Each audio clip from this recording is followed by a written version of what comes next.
Rape and trauma syndrome, ये दो word use हुए हैं नेंडा की लिस्ट के हिसाब से. You use a syndrome diagnose when the diagnosis is associated with a cluster of other diagnose often seen in bed ridden nursing home care resident, जो मैंने पहले ही बताया, बेड सोर, यूटीआई और न्यूट्रिशन का प्रॉब्लम हो जाता है.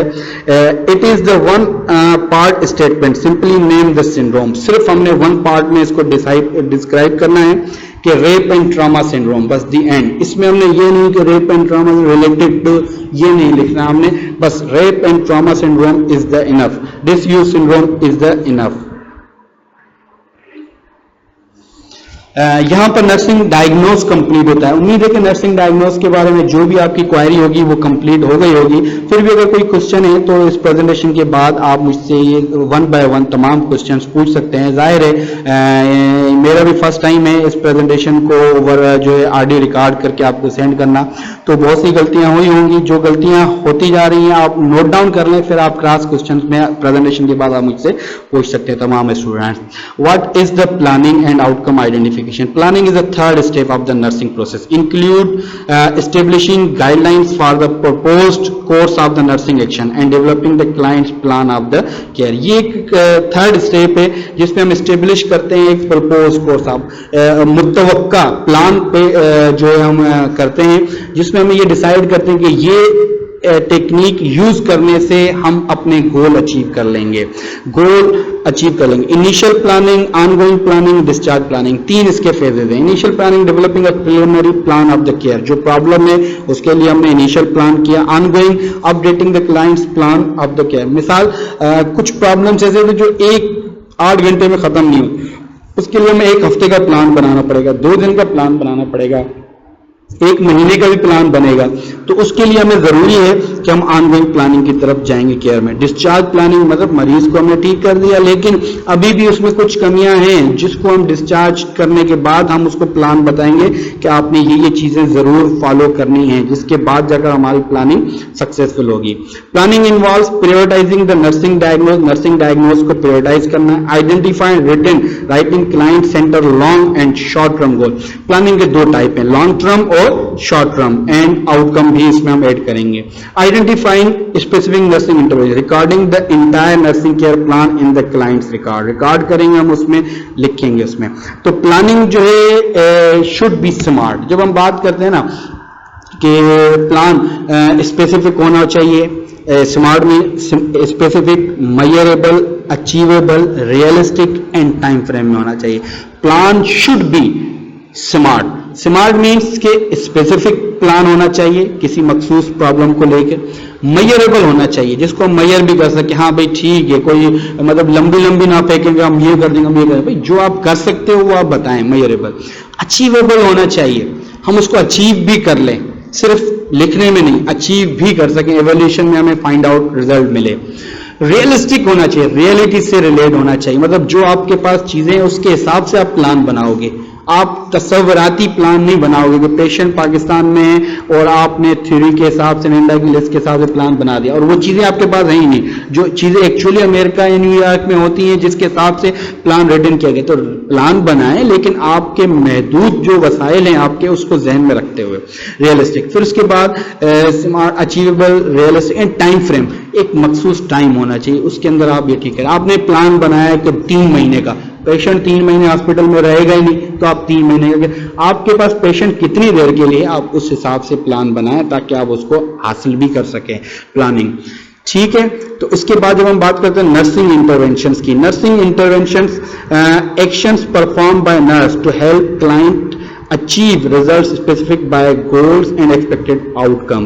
Refer directly to the related factors or the risk factors in nursing diagnosis are stated in specific term may be changed. जब हम बात करते हैं categories of the nursing interventions, हम बात करते हैं कि वो एक्शंस, वो इंटरवेंशंस, वो अमल जो नर्सेस खुद से करें जिसमें डॉक्टर्स की परमिशन लेने की जरूरत ना पड़े कि सर ये मैं कर लूँ, ये मैंने कर, ये नहीं, ये खुद से नर्सेस करेंगे, इंडिपेंडेंटली करें. नर्सिंग प्रोसेस जो आजकल हम एडवांस तरीके से बन रहे हैं उसमें मोस्टली हम सारे स्टेप्स इंडिविजुअल ही फॉलो कर रहे होते हैं, कैरी कर रहे होते हैं, डॉक्टर्स की परमिशन की की नीड की जरूरत नहीं होती।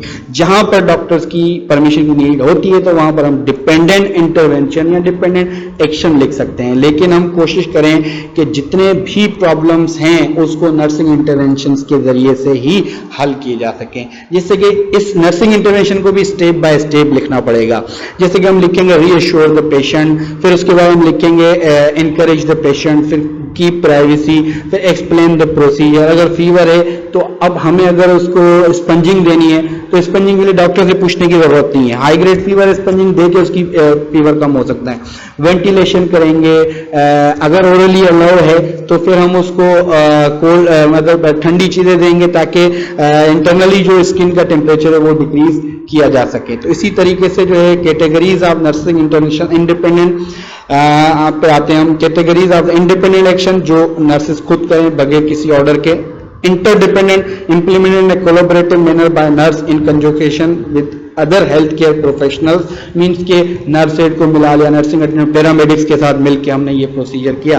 एक dependent requires on the order, जो डे ऑर्डर पे लिखा हो या डॉक्टर्स के ऑर्डर्स के हिसाब से हम फॉलो करें। Nursing care plan written guide of strategic to be implemented to help clients achieve optimal health, begins on the day of admission and continue until the discharge. याद रखें ये नर्सिंग केयर प्लान या nursing intervention patient के admission से लेके discharge तक चल रहा होता है, ये हम कंटिन्यू फॉलो करेंगे। Implementation is the fourth step जिसको हमने नर्सिंग इंटरवेंशंस में ऐड किया। स्लाइड्स थोड़ी सी आगे पीछे हो रही हैं जिस वजह से प्रॉब्लम हो रहा है।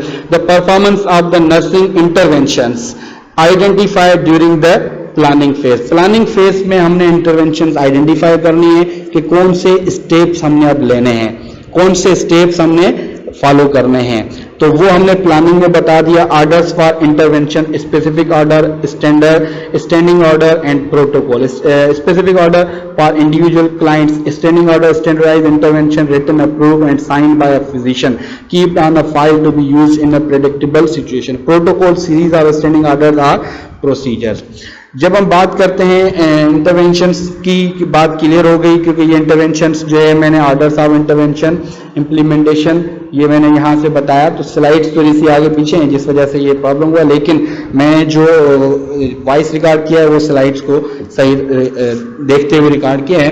तो जब हम बात करते हैं फिफ्थ स्टेप की, नर्सिंग इंटरवेंशन क्लियर हो गया कि वो टेक्निक हम यूज करेंगे पेशेंट्स के ऊपर जिससे प्रॉब्लम्स हल हो सकें, और ये टेक्निक्स नर्सिस को बखूबी आती हैं। एक वर्क करते हुए स्किल्स हमें आते हैं, फीवर को कैसे रिड्यूस करना है विदाउट यूज द मेडिसिन, कि हम किस तरीके से कम कर सकते हैं, साइकोलॉजिकल प्रॉब्लम कैसे हल कर सकते हैं, एंजाइटी कैसे खत्म कर सकते हैं, शॉर्टनेस ऑफ ब्रीथ कैसे खत्म। अब shortness of breath steam inhalation देने के लिए हमें डॉक्टर्स की परमिशन की जरूरत नहीं है, तो इस तरीके से हम वो स्टेप्स हम फॉलो करेंगे, वो हम स्टेप्स लेंगे जिसमें डॉक्टर्स की परमिशन की नीड नहीं होगी। याद रखें हम दोबारा मैं इंटरवेंशन के ऊपर आता हूं। इंटरवेंशन में एक चीज हमने ऐड की है, इंटरवेंशन जो भी हम इंटरवेंशन लेंगे सिंगल इंटरवेंशन का साइंटिफिक रेशनल हमें लिखना पड़ेगा। याद रखिए, मिसाल के तौर पर मैंने पेशेंट को रीएश्योर किया तो हमें इसका रीजन लिखना पड़ेगा, व्हाई रीएश्योर द पेशेंट। ऐसा नहीं कि अपनी तरफ से लिख दिया, नहीं, उसका साइंटिफिक रेशनल देना पड़ेगा to gain the trust. Every step, every implementation, जो भी हम इंप्लीमेंटेशन करेंगे उसके लिए हमें जरूरी है कि हम उसका साइंटिफिक रेशनल मेंशन करेंगे। Scientific rational is the part of the implementation, ये अलग पार्ट नहीं, scientific rational is the step of the implementation. अगर हमने 10 स्टेप लिए हैं, 10 इंटरवेंशन लिए, तो 10 साइंटिफिक रेशनल होने चाहिए हमारे पास। अगर हम प्राइवेसी दे रहे हैं तो क्यों दे रहे हैं, आप लूज क्लॉथ कर रहे हैं क्यों दे रहे हैं, हम वेंटिलेशन कर रहे हैं क्यों कर रहे हैं, हम ठंडा पानी दे रहे हैं क्यों दे रहे हैं, हम स्पंजिंग कर रहे हैं किस वजह से कर रहे हैं, उसकी वजह से क्या होगा, इसको हम बोलते हैं साइंटिफिक रेशनल, वो हम उसमें ऐड करेंगे। जब हम बात करते हैं evolution, evolution is the 5th step in the nursing process, determines whether client's goal have been meet, partially meet or not meet। हम फर्स्ट लाइन तो ये लिखेंगे कि goal was meet, partially meet or not meet।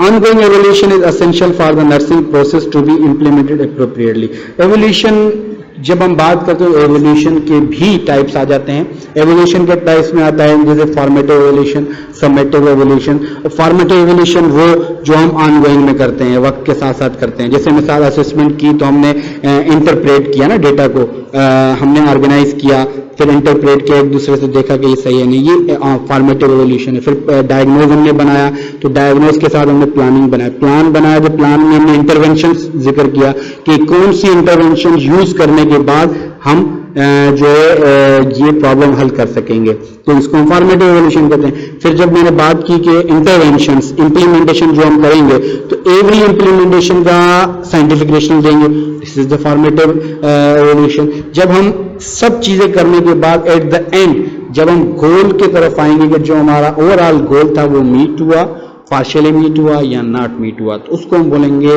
Summative evolution, जिसको हमने सम करके totally चारों steps को सम करने के बाद इंप्लीमेंटेशन के बाद जब हम दोबारा असेसमेंट करेंगे और जो रिजल्ट आएगा उसको हम बोलेंगे समेटिव एवोल्यूशन, जो हमने एवोल्यूशन की है उस पेशेंट्स की। Nursing process and critical thinking. Critical thinkers ask questions, identify assumptions, evaluate evidence, examine alternatives and seek to understand various point of view. Critical thinking can be learned. ये हम हासिल कर सकते हैं।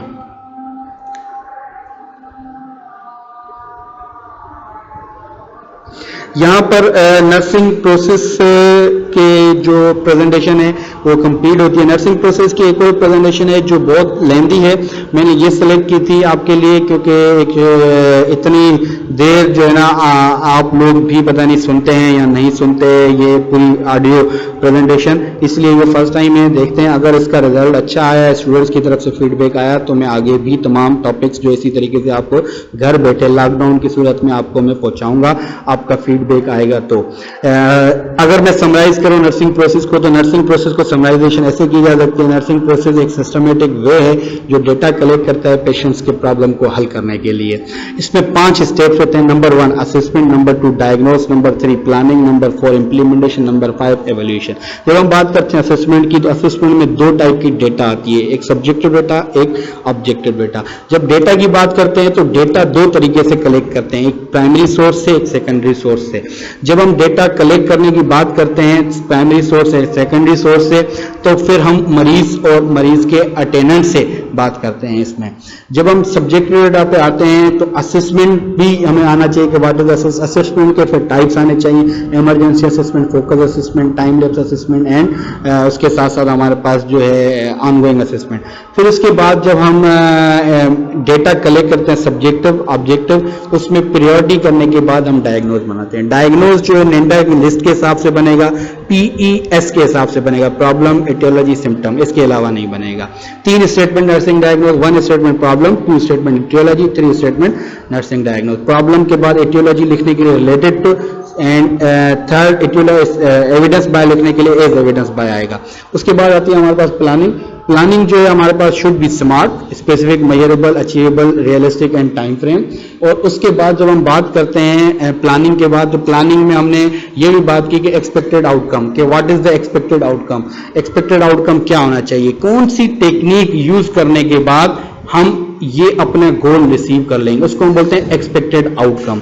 Expected outcome is the necessary for the planning, planning के लिए necessary होता है। प्लानिंग के 2 टाइप हैं, एक है जो हमारे पास शॉर्ट टर्म गोल, एक है long term. Short term goal जो है वीक्स तक आता है, लॉन्ग टर्म गोल मंथ्स में चला जाता है।